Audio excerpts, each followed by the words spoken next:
Zelda Fitzgerald names becomes the namesake for the original Zelda. People love the Legend of Zelda so much they named their children after Zelda, and then those people inspired by their name get very interested in Zelda, so they become fans, and then they name their children Zelda. So eventually, if we can convert everybody in the world to Legend of Zelda fans, the entire world might just be named Link and Zelda. Let's make it happen.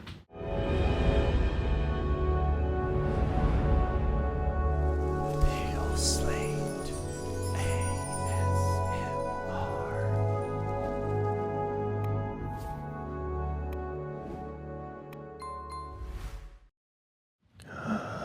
Good morning, good evening, good afternoon, good night. Wherever you are, I hope that you're alright, alright, alright. Welcome back, everyone. Welcome back, my beautiful people of the internet, to tonight's video. 40 random Zelda facts for your sleep and relaxation. I hope you all are in the mood for some sleep and relaxation and some Zelda facts, because they're going to be coming to you real quick like. So, in honor of the new game that released a few weeks ago, as of the recording of this video, I wanted to take a little bit of time and appreciate some of the lore and Easter eggs and game development facts and other things about the wonderful Legend of Zelda series that means so much to so many people. Now, I'll be the first to tell you, dear viewer, I enjoy a good Zelda game. I would by no means consider myself a Zelda fan in the true sense of the word. Ocarina of Time and Majora's Mask are two games that mean a lot to me and I very much enjoyed, but I haven't really gone and played a whole lot of the others, so I learned a lot in doing the research for this video about Zelda and the Legend of Zelda series and every single piece about it. I did learn a lot. So some of you out there might watch this video and be like, I knew all of these by heart. And you know what? To that I say, congratulations. No, that sounded sarcastic. To that I say, thank you for tuning in. I hope this video is relaxing. But to the rest of you who maybe don't know a whole lot about Zelda in general, like me, or maybe you've played a few of the games, maybe you've played most of the games, but you've never really sat down and thought, what is it, what kind of cool stuff is there about the Legend of Zelda series? The series has been going on now for almost 40 years. This video is for you. So, as the title says, 40 random Zelda facts. Random facts from all around the kingdom of Hyrule. 40 random facts. Random Zelda facts. We'll start at the beginning. What is the Legend of Zelda? If you're not particularly familiar with Zelda, if you're one of those people out there who has never played a Zelda game, that's fine too. I do recommend going and playing a Zelda game, but in case you don't know what this is, you're like, what is Zelda? I've heard of Link, I've heard of Zelda, but what is the Legend of Zelda? Well, it is an action-adventure game series starring various incarnations of Link, the elvish Hylian warrior, and Princess Zelda, a descendant of the goddess Hylia, who together fight to save the land of Hyrule from destruction by evil forces, primarily led by the Demon King Ganon. Ganondorf, as he is known in human form, but the Demon King Ganon. It was first released in 1987 with The Legend of Zelda for the Nintendo Entertainment System, and the series now has 21 mainline entries, as well as remakes, spin-offs, and related media. I read that 1987, and I think that's actually the U.S. release date. Original game. Yes, I do stand corrected. I will correct myself here. With the power of the internet, it was first released technically in 1986 with The Legend of Zelda for the Famicom, the NES in Japan. But as we are, as this is an American-based channel, we go with the American dates because the American dates are what matters. The American dates are what matter. Dang it. Just kidding. First released in 1986 for the Famicom. Now it's 21 mainline entries as well as remakes, spin-offs, and related media. Now, we're going to primarily be focusing on the mainline games and facts about the mainline games in this video. So, in case you haven't been following the last 40 years, the timeline looks like this. 1987, we get the original Legend of Zelda, again going off the US release dates. 1987, Legend of Zelda. 1988, Zelda 2, Adventures of Link, widely considered the most difficult Zelda game. 1991, we get A Link to the Past. 1993, the first Game Boy Zelda game with Legend of Zelda, Link's Awakening. 1998, the Granddaddy, Ocarina of Time. It's widely known follow-up. 2000's Majora's Mask. In 2001, we got Oracle of Seasons and Oracle of Ages for the Game Boy Color. 2002 saw A Link to the Past with Four Swords multiplayer adventure for the Game Boy Advance. 2002 also saw the release of Wind Waker for the GameCube. 2004, Four Swords Adventure for the GameCube. Also in 2004, The Minish Cap for Game Boy Advance. 2006, Twilight Princess for the GameCube and Wii. 2007, Phantom Hourglass. 2009, Spirit Tracks. 2011, Skyward Sword for the Wii. 2013, A Link Between Worlds. 2015, Triforce Heroes. 2017, into the Switch era with Breath of the Wild. And then, of course, 2023, Tears of the Kingdom. And the reason we're celebrating with this video, 2024 release of Echoes of Wisdom. So, 21 mainline games across nearly 40 years. That's incredible. And, as I said earlier, I haven't played a whole lot of Zelda individually, but Legend of Zelda does have a very, very special place in my gaming career because Ocarina of Time and Majora's Mask. Majora's Mask was one of the first games I ever played. I love that game. It's a fantastic game. It's a very creepy game. And Ocarina of Time also means a whole lot to me because it was one of the first Zelda games I played. But it didn't actually beat either of those games for like 10, 15 years. So,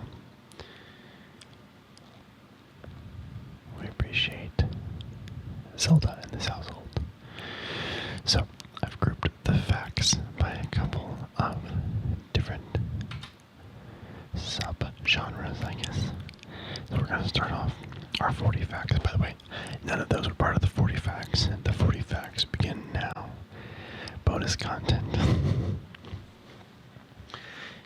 Got a little bit of bonus content there, but we're going to go ahead and jump into the facts here. The game development. Starting with fact 1.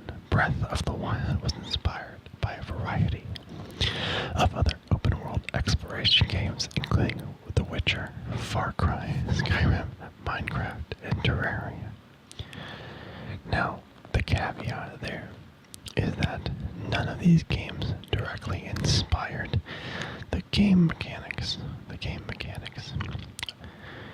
of Breath of the Wild. Most of the goals for the game itself were the developers trying to figure out how to expand on mechanics introduced in Skyward Sword. But I didn't think it was very interesting that the developers looked at a lot of these other games around the industry to sort of for inspiration and ideas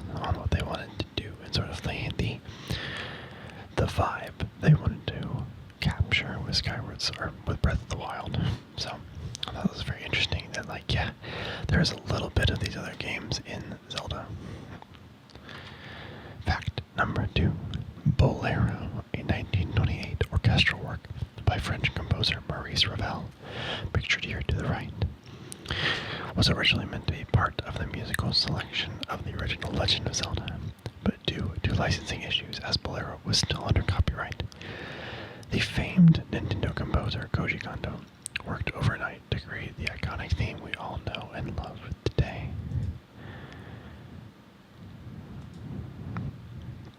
So this is Maurice Ravel. I'm not sure how to say that. Anyway. Fact number 3. Link is left-handed until Twilight Princess for the Wii, because in Twilight Princess they switched him over to be right-handed since the main controller was the Wiimote, which most players would hold with their right hand, but in the GameCube version he is still left-handed. Funny enough, for Skyward Sword, I understand because it was also on the Wii, but they've also kept that control scheme through Skyward Sword and Breath of the Wild. So very interesting that he would be left-handed for so long, and then they made him right-handed. But I guess that's great for left-handed players out there. Fact number 4: Miyamoto is both the creator of Link and of Mario. Maybe you might not have known that, but Miyamoto actually did create Link. It's a great picture of Miyamoto right here. He wanted to create a game that focused on exploration instead of reaching a high score, inspired by experiences from his own childhood. He said he wanted a place where players could, quote, have a miniature garden that they can put inside their drawer.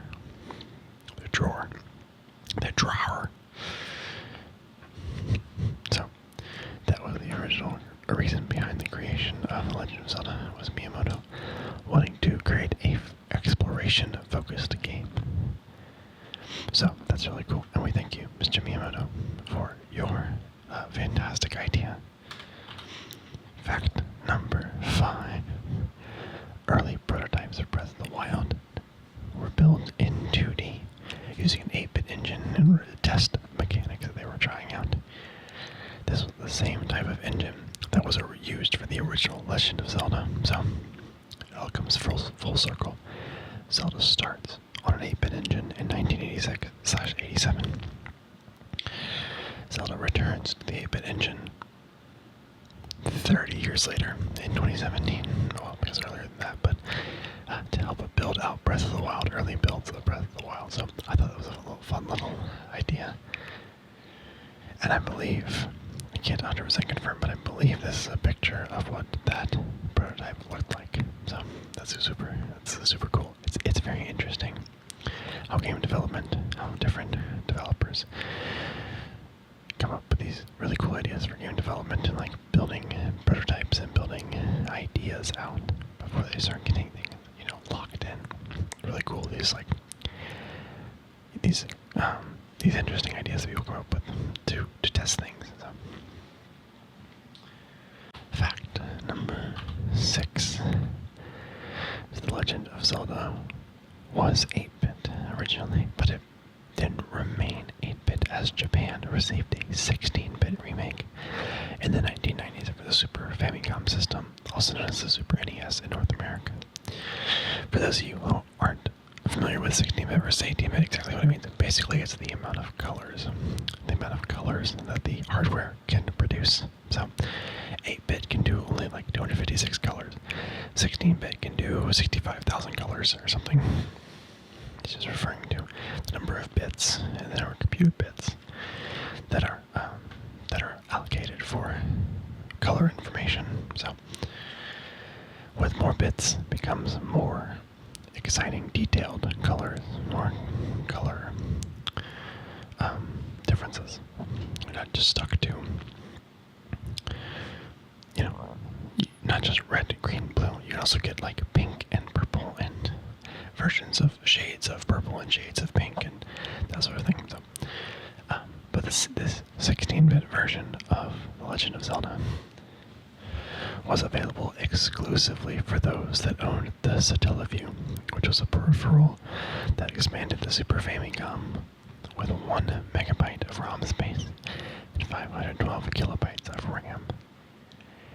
It always fascinates me reading about these numbers back in the day 80s and 90s where 1 megabyte of ROM space was considered a big deal. 512 kilobytes of RAM, like to think about 512 kilobytes of RAM, like an instance of Google Chrome uses more than 512 kilobytes of RAM nowadays. Like uses megabytes of RAM, sometimes close to gigs of RAM. So these numbers are also small, but as you can see, this teleview there on the right was quite a bulky boy. I believe it allowed you to connect. It was created in partnership with the telecom in Japan. It basically allowed you to connect to the internet via satellite connection or something like that. So, but it did not last. It did not come to the U.S. So no 16-bit Legend of Zelda for the U.S. Fact number 7: in the original Legend of Zelda, the famous old man almost had no purpose. In early builds, Link started with his sword, but game testers were confused by the lack of direction. By making the player obtain the sword first, Miyamoto forced players to learn how to work in this new game environment. A bonus fact: you don't actually need the sword to be most of the game. You can ignore the old man, continue playing, kill enemies with bombs and boomerangs. And you can get all the way to the end of the game, but you can't actually beat Ganon at the end without the sword, so just a fun little fact. Fact number 8: sound design in Breath of the Wild is so detailed. The developers have created sound effects for bokoblins picking their nose, which they created by sticking a finger in a wet cloth and squishing it around. So, it's kind of gross, but interesting. I love when developers have that sort of attention to detail. It's a lot of fun. It adds a lot to the game, I think. Even if you don't really notice it, it adds a lot to the game. Because that sort of idea, trickles down around all the other systems in the game. And I found this wonderful picture from Root Boots on Twitter, so thank you, Root Boots, of this bokoblin picking its nose. So please enjoy this picture briefly. Moving on in 3, 2, 1, goodbye picture. Fact number 9: Ocarina of Time originally had a first-person view, but Nintendo wanted to make sure that players had the ability to see Link's character model, especially with the age change being so important to the plot of the game. This is what we could have had. Courtesy of Machinima, this is what we could have had. Fact number 10: Zelda could have been one of the first games with user-generated content. Nowadays, with Roblox and Fortnite, we take user-generated content for granted, but Zelda could have been one of the first.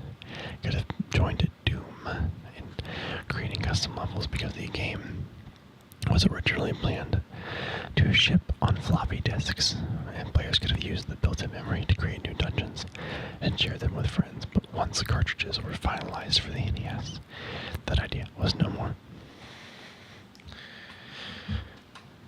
So all those Doom mods could have been Zelda mods too. Fact number 11: the voice actor for young Link in Ocarina of Time and Majora's Mask is Fujiko Takimoto, who also voices Taki in Soul Calibur and young Mewtwo in Pocket Monsters.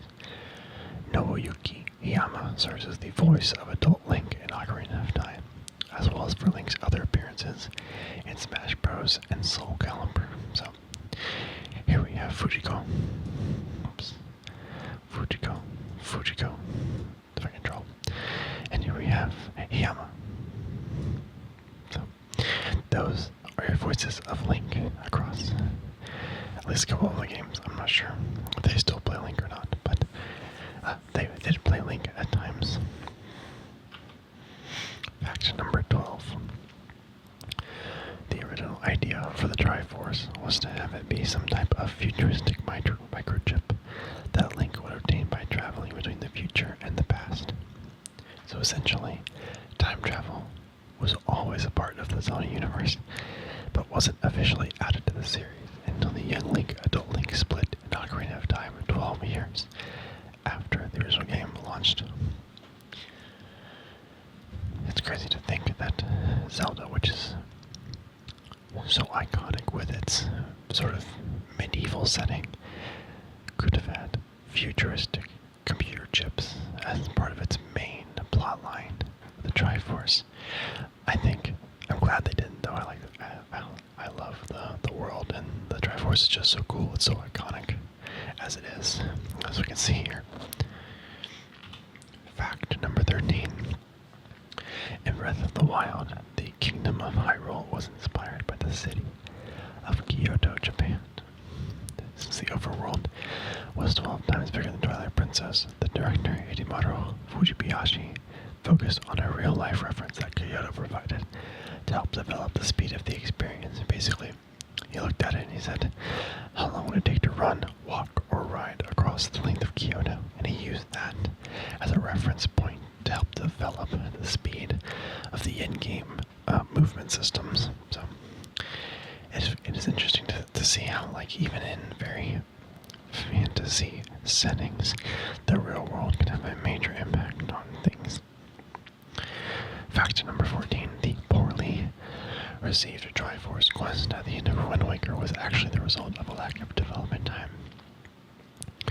There was originally supposed to be 2 more dungeons in its place, but they ran out of time, so the Triforce quest was added. I've actually never played Wind Waker, so I don't know how bad this actually was, but everything I was reading online said it was very, very bad, and players sort of unanimously hated it. So if you played Wind Waker and you hated Triforce Quest, or just let me know what your thoughts on Triforce Quest were in the comments below. Would love to hear from you.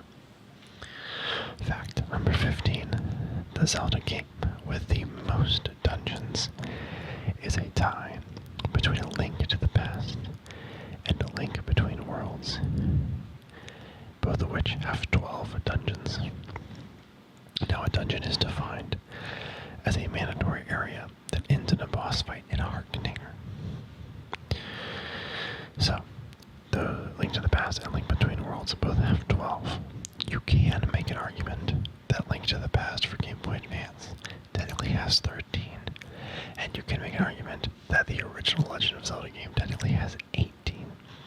There's a little bit of a toss-up of, like, which actually has the most dungeons, but for all intents and purposes, Link to the Past and Link Between Worlds, with 12 each, considered to have the most.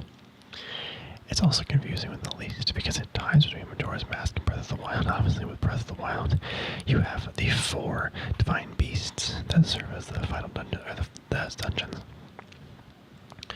Majora's Mask has the four temples. But technically, I guess Breath of the Wild. Sorry, Breath of the Wild has the 4 divine beasts, and then another dungeon. Majora's Mask has the 4 temples and the moon level, but technically the moon level doesn't fit in the definition of a dungeon, being a mandatory area with a boss fight and a heart containing. So if you don't count the moon as a dungeon with that definition, then technically Majora's Mask has the least, with 4. I think that makes sense, although I'm not familiar enough with Breath of the Wild to make an opinion on that. I would say, from my experience playing Majora's Mask, I wouldn't necessarily count the moon as a dungeon by that definition. No, I don't know enough about Breath of the Wild to make this argument, so we're gonna move on from that. Fact number 16. Ocarina of Life started as a remake of The Adventure of Link, the second Zelda game. Planned to be released for the SNES, the development time required to create the game would have resulted in a release date that was very late in the life cycle of the SNES.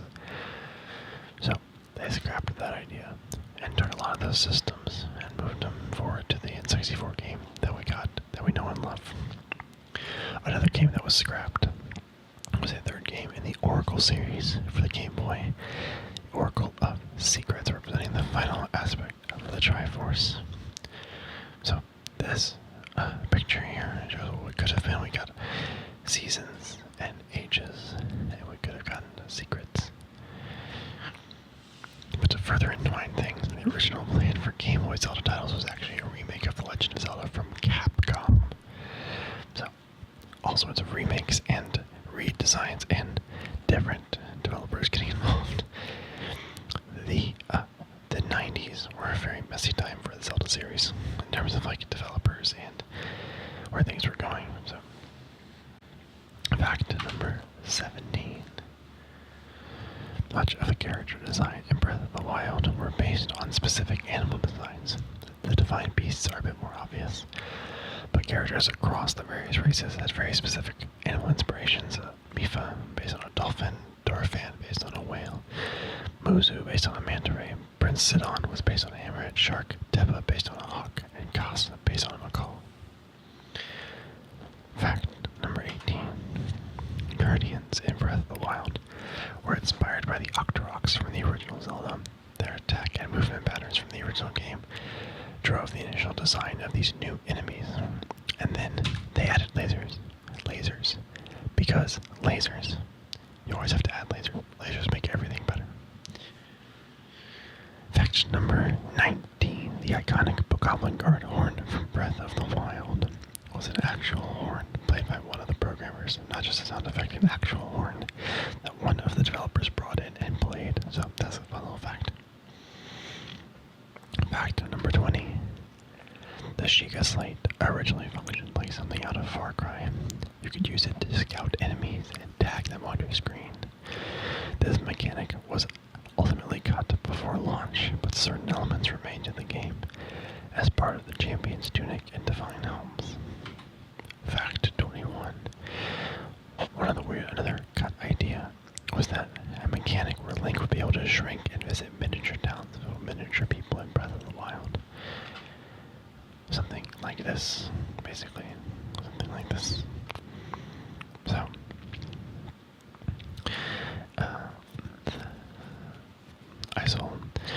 I saw one website that mentioned that like this would have just been too much in a game that is already jam-packed full of things, and while I can't provide an independent assessment of that idea, that sounds about right. So, fact 22. It is possible to spawn a miniature Star Fox Arwing into Ocarina of Time either through game hacks or cheats.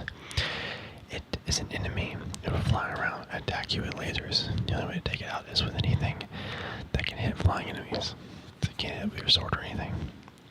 This actually comes from a placeholder that the developers were using to test the flight pattern of the boss Volvagia, and it was actually ended up being removed in the Ocarina of Time remake for the 3DS. So no longer there, but a fun, cool little thing on the N64.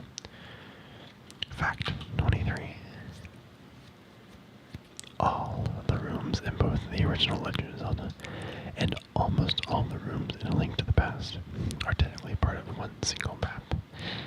Different dungeons use different background style sets and are interchangeable, so it is possible to play dungeons with the wrong background. I think you see that sometimes in speedrunning when the game breaks. But as you can see here, this is the map of The Legend of Zelda. This is the entire Legend of Zelda, original Legend of Zelda. Each one of those areas are little blocks, and you can play dungeons with the wrong background, because it's the same similar dungeon layouts with just different backgrounds. So it is really interesting the kind of things they had to do to get these games to work on the older systems when they didn't have a lot of processing power. But moving on from game development, we're going to move on to game lore. The lore gets very interesting. If you didn't know, there is actually lore between all of the games. It's been built out. They've created it. So, fact number 24. When you look at the extremely confusing timeline of the Legend of Zelda series, which you can kind of make out here, technically the original game is one of, if not the last. Is one of, if not the last. Had to look very closely. It's this one right here. And Skyward Sword is technically the first here.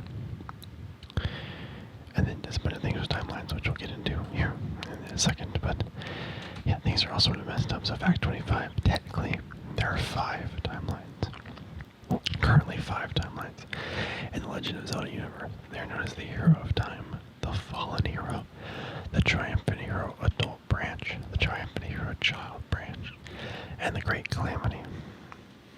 So, Timeline 1, the Hero of Time timeline, is the original timeline encompassing of 4 games: Skyward Sword, Minish Cap, 4 Swords, and Ocarina of Time.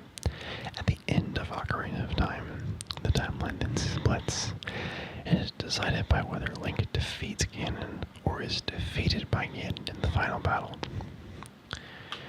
So if Ganon defeats Link, Zelda and the sages are able to lock Ganon away, and we begin the Fallen Hero timeline, which encompasses A Link to the Past, Link's Awakening, 2 Oracle's games, A Link Between Worlds, Triforce Heroes, the original Legend of Zelda, and Adventures of Link.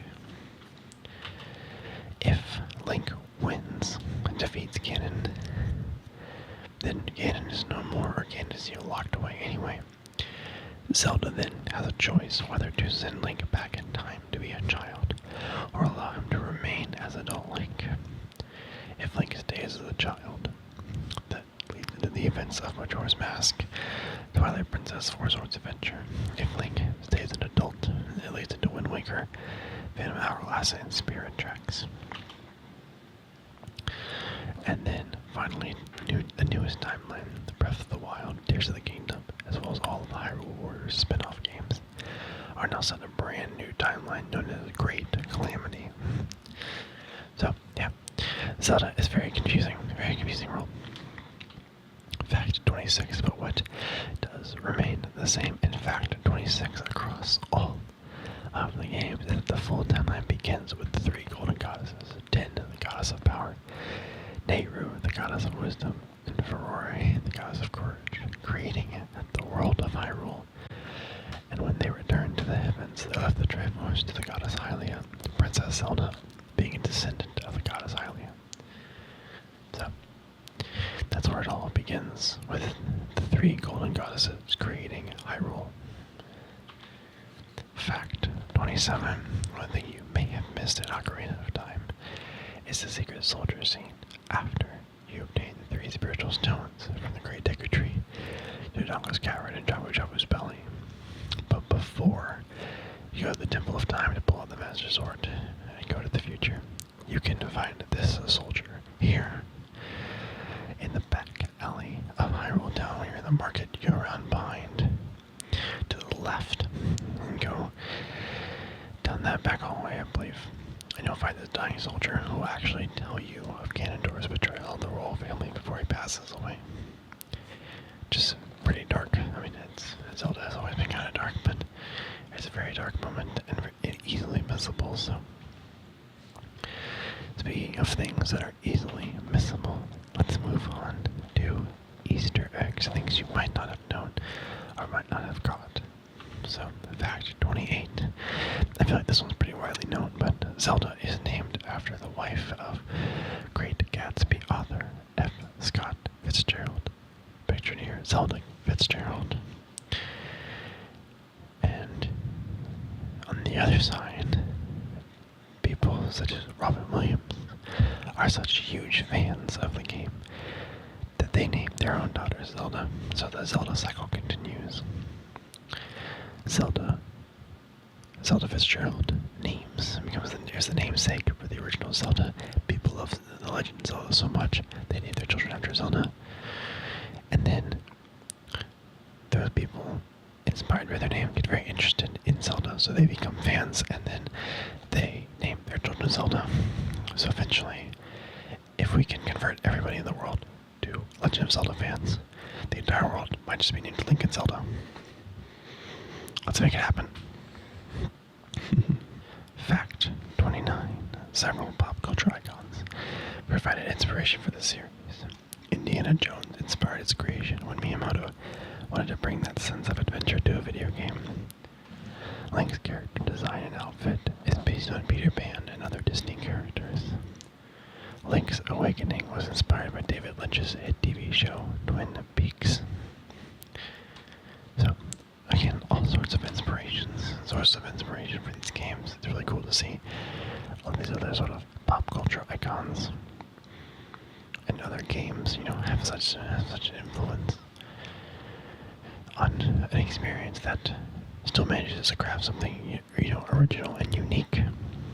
So it's cool to see how it all comes together and create something incredible. Fact 30. The dialogue of the choo-choos in The Wind Waker is an argument between two Japanese men sped up and played in reverse. Fun little fact. Fact 31. You can find Link in Super Mario RPG Legend of the Seven Stars. Link is sleeping in the Rose Town Inn. If you try and talk to him in traditional Link fashion, he will not speak, but you'll get some nice music from Legend of Zelda, which is always fun. Fact 32. A Link to the Past has a bonus room that can only be accessed using a few special methods, one of which includes using the Pegasus boots and damaging yourself with bombs. The room is named after Chris O'Land, who won a contest in Nintendo Power Magazine to be featured in the game. And when you read the sign, he says, "My name is Chris O'Land. This is my top secret room. Keep it between us, okay? Unfortunately, I am sharing your secret with everybody, Chris, so I hope you don't mind." Fact 33. In Majora's Mask, the Happy Mask salesman has a Yoshi mask in his wallet. So, a lot of fun little Nintendo crossovers. You can also find other Mario references all over Link's Awakening. But today we're focusing on the Happy Mask salesman because he has a special place in my heart with his, you've met a terrible fate, haven't you? Or whatever the line is. I don't remember what it is now. Should probably Google that. You've met with a terrible fate, haven't you? We're gonna go with that. If it's wrong, I'm sorry. If it's wrong, you can correct me in the comments and give me some engagement.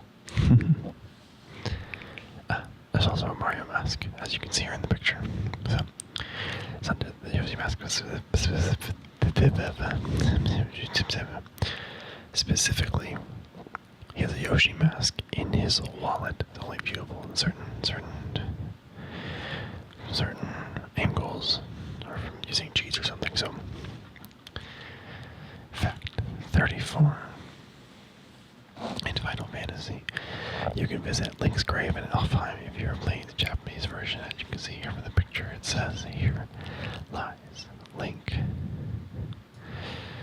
The US version, they removed that. It'll actually be Edric from Dragon Warrior. Fact 35. In the German version of Ocarina of Time in Minish Cap, the Carpenters are named John, Paul, George, and Ringo after this little indie band from England no one's ever heard of, called the Beatles. If you've heard of them, you're a rarity. Just kidding. I love the Beatles. Beatles are fantastic. I grew up on the Beatles. Love them. So it's fun to know, unfortunately, that was removed in the 3D remake for the 3DS. So no more John, Paul, George, and Ringo. Paul McCartney, John Lennon, George Harrison, and Ringo Starr. No more. So that's unfortunate, but we appreciate that the Beatles made their way into Zelda at some point. So. Fact number 36. Speaking of changes for the 3DS, the children on the Moon in Majora's Mask for the 3DS have the same face as the Happy Mask salesman behind their mask. So you look closely, you can see behind their masks, and you just see the Happy Mask salesman's face. Originally in the N64, they did not have a face, so it was a little, I guess the Happy Mask salesman is kind of creepy in his own right. But it was creepier before, so this whole game is creepy. I love Majora's Mask. It's a creepy game. It is a very there's a lot of like playing it as a child was a little bit terrifying sometimes. So. Fact 37. In Ocarina of Time in Majora's Mask, if you destroy a sign and then play its lullaby or a song of healing, the sign will fix itself. Zelda Lullaby and Ocarina of Time, Song of Healing, and Majora's Mask. I feel like everybody knows this one at this point, but it's still a fun fact. And this is a video with random fun facts. So this is both random and or fun. So we included it. But if you didn't know, go try that out. It's kind of cool. Fact 38. In the courtyard of Hyrule Castle in Ocarina of Time, there are 2 Easter eggs you can access. If you slingshot the window on the left, a guard will throw a bomb at you. If you look in the window on the right, you can see portraits of Mario, Yoshi, and Bowser. Mario, Yoshi, and Bowser. So, go check that out next time you are in Hyrule Castle. Fact 39. The original prototype cartridge for The Legend of Zelda is now a rare and valuable item, as it is sold on eBay a few years back for more than $150,000. That's crazy. A game that was probably $70, $80, counting for inflation, of course, on release. $150,000. Granted, it's a prototype, but like, that's still crazy to me. Somebody got a lot of money for their love of Zelda. Someone also loved Zelda enough to spend $150,000. I think that's the craziest part. Somebody out there talking about fans. Who's a true fan? Are you really a fan if you're not willing to spend $150,000 on the game? I don't think so. None of us are true fans. None of us. None of us have that sort of money, probably, but that's neither here nor there. You're not willing. You don't have the drive to spend $150,000 on Zelda. You're not a true fan. That's my unpopular opinion. Hot take for the day. But the hottest take is that we are now on fact number 40 of our 40 random facts, and this is a little bit of a fun one that I wanted to end on. One area that I have a lot of respect and appreciation for when it comes to Zelda games is the speedrunning community. The speedrunning community. And speedrunning Zelda is always very interesting, especially on Ocarina of Time and Majora's Mask, because the limitations of the hardware, as well as some of the design decisions they had to make, resulted in games that are incredibly easy to break. And there is some ridiculous potential for speedrunning. If you have not watched Ocarina of Time or Majora's Mask, speedrunning, I highly recommend it. It's very entertaining, and they're still finding new and quicker shortcuts all the time. There's still mechanics being discovered. Some of those mechanics include warping between dungeons, get items before you're supposed to, increasing Link's movement speed through various tricks, and my favorite, teleporting from the first boss fight all the way to the final boss fight. There is a way that I believe you have to get caught up in the door that closes. This is the first boss fight, and then you have to teleport through a wall, and when you do that, the final level for the game is like next to it in the game engine. And so you literally just go through the wall and you fall into cannons, and you fall into Hyrule Castle and fight Ganon. And you have to like use this trick with a Deku stick to do like infinite damage. It's really interesting, and it results in a very fast time. Some of the times we've seen some of the speedrunning records are, of course, Ocarina of Time, as I said, 3 minutes and 55 seconds. Now, granted, this is 80%, which basically just means you're completing the game. You don't have to get anything specifically. You're just going from the beginning of the game to the end of the game as quickly as possible. 3 minutes, 55 seconds. A Link to the Past, that was even faster. 1 minute, 36 seconds. That's crazy. Imagine beating a game in less than 2 minutes. Just enough time to ask for a refund on Steam. Some other examples: Majora's Mask, 18 minutes, 90%. Wind Waker, 52 minutes. Breath of the Wild, 23 minutes. Breath of the Wild is interesting because, from my understanding of the game, you can literally start from the beginning and go straight to Ganon's lair. And it's just, the only thing stopping you from doing that is the difficulty spike in Ganon's lair. But if you get past all that, technically, you can beat the game immediately off of spawn without doing any sort of tricks or anything, so that's kind of cool. And then, but just to kind of highlight, 100% on The Legend of Zelda 1987. 1986, as we earlier determined. 33 minutes to do everything, which I think is just such a cool comparison of how, like, small games used to be. It's just fun. It's fun and interesting, and I appreciate having the comparison to, like, yeah, nowadays, you can 100% the original Legend of Zelda in 33 minutes, but it takes you almost double that to just beat Wind Waker. So that's kind of cool. But that's all I got. That's everything.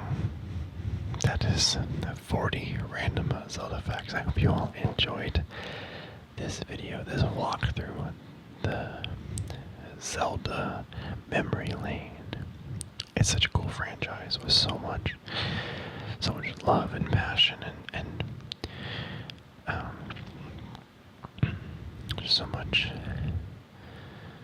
so much creativity behind it. It's so cool, like, to learn more and to deep dive into these classic franchises. So we'll have to do a little more of this, but that's gonna be it for now, my dear viewer. But remember, wherever you are, whenever you are, whatever you are, whoever you are, I hope you are, or will soon be, well. I will see you all in the next video. Until then, have a good one. Bye.